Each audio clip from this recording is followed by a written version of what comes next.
کر سکے. ٹھیک ہے. پھر قاصد نہیں یہ کام تیرا اپنی راہ لے، اس کا پیام دل کے سوا کون لا سکے. اس شعر کے دو پہلو ہیں. پہلا عشق حقیقی ہے. کوئی بھی قاصد پیغام لانے والا خدا کا پیغام بندے تک نہیں پہنچاتا.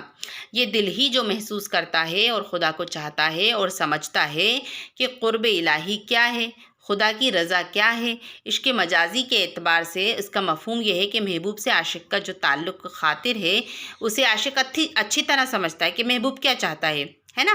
جب دنیاوی محبت ہوتی ہے کسی شخص سے تو اس کو سامنے والا سمجھ جاتا ہے کہ سامنے والا کیا چاہ رہا ہے، لیکن محبوب کے دل کی بات پہنچانا قاصد کا کام تو نہیں ہوتا. اسی لیے درد کہتے ہیں کہ قاصد تو اپنا کام کر، اپنی راہ لے. مثال مشہور ہے کہ دل کو دل سے راہ ہوتی ہے، یعنی دل کی بات دل ہی سمجھتا ہے. تو اسی لیے یہاں پر کہا ہے کہ قاصد نہیں یہ کام تیرا اپنی راہ لے، اس کا پیام دل کے سوا کون لا سکے. یعنی اس کا جو پیغام ہے، اللہ تعالیٰ جو مجھ سے چاہتا ہے، اس کا پیام میرے دل تک خود ہی پہنچ جائے گا، کیونکہ یہ مشہور کہاوت ہے کہ دل کو دل سے راہ ہوتی ہے. یارب یہ کیا طلسم ہے ادراک و فہمیاں، دوڑے ہزار آپ سے باہر نہ جا سکے. اس شعر میں درد خدا سے سوال کر رہے ہیں کہ یہ کیا راز طلسم جادو ہے کہ عقل اور شعور کس قدر بھی دوڑے مگر تیری ذات سے آگے نہ جا سکے. کہ خدا کے علاوہ کون ہے، کیا ہے. قرآن پاک کی ایک آیت کا مفہوم ہے کہ اس کائنات سے باہر جا کر دکھاؤ. ظاہر ہے کہ کائنات سے ہٹ کر کوئی دوسری کائنات نہیں، ایک خدا کے سوا کوئی دوسرا نہیں. اسی لیے انسانی عقل اور شعور کتنا بھی دوڑے، خدا اور اس کی کائنات سے باہر نہیں جا سکتا. مست شراب عشق وہ بے خود ہے جس کو حشر اے درد چاہے لائے بخود پھر نہ لا سکے. اب اس شعر میں عشق حقیقی کا مضمون ہے کہ درد کہتے ہیں کہ جو عشق کی شراب سے بے خود ہوا ہو اسے کوئی ہوش میں نہیں لا سکتا. یا تو وہ خود ہوش میں آ جائے یا پھر روز حشر میں ہی اسے ہوش آئے، کیونکہ عشق حقیقی سے سرشار ہے. عشق مجازی کا نشہ تو ٹوٹ جاتا ہے لیکن عشق حقیقی کا نشہ ہمیشہ برقرار رہتا ہے، کیونکہ دنیاوی محبت جو ہے وہ ٹوٹ جاتی ہے جب انسان مرتا ہے، لیکن عشق حقیقی خدا سے محبت کبھی نہیں مر سکتی. خدا سے اگر ایک بار محبت ہو گئی، اس کے نشے میں کوئی انسان آ گیا تو اس کا نشہ کبھی نہیں اترے گا. تو مست شراب عشق وہ بے خود جس کو حشر، یعنی صرف حشر کے میدان میں ہی وہ نشہ ٹوٹ سکتا ہے، پہلے نہیں ٹوٹ سکتا. تو اے درد چاہے لائے بخود پھر نہ لا سکے. اگر کوئی انسان خود چاہتا ہے کہ وہ خود ہوش میں آ جائے تو ہو سکتا ہے، ورنہ نہیں. درد کے دلی چھوڑ کر نہ جانے کا کیوں ذکر کیا جاتا ہے؟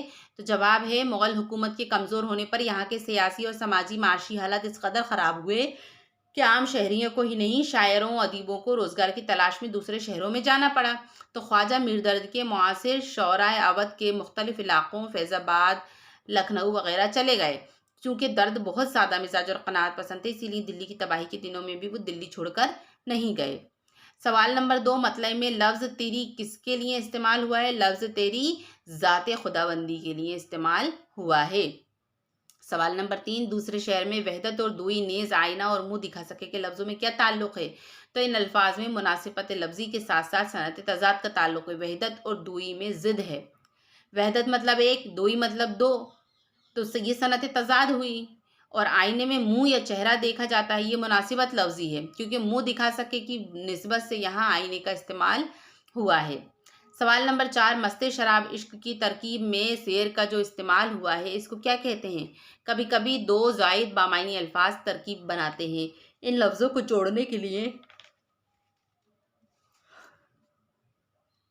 زیر حمزہ یا یہ کا استعمال کرتے ہیں، تو یہ استعمال اضافت کہلاتا ہے.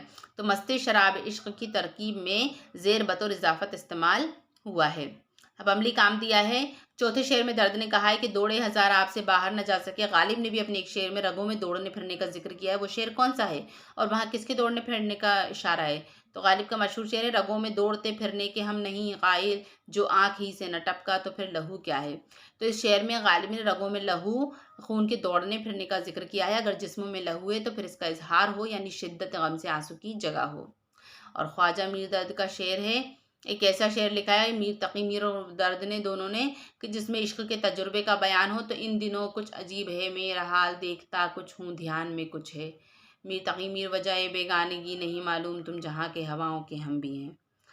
ٹھیک ہے، فی الحال تو یہ عملی کام میں تھا، یہ آپ کو اتنا امپورٹنٹ نہیں ہے، بس میں نے آپ کو ایک سرسری نظر کے طور پر اس کو پڑھا دیا ہے. جو آپ کے مشقی سوالات جوابات ہیں وہ آپ کو یاد رکھنا ہے.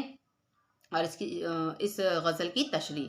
ٹھیک ہے بچوں، تو آج ہم نے پڑھی غزل نمبر 2. نیکسٹ کلاس میں ہم پڑھیں گے غزل نمبر 3. آج کی کلاس میں اتنا ہی. مجھے اجازت دیجیے. آداب.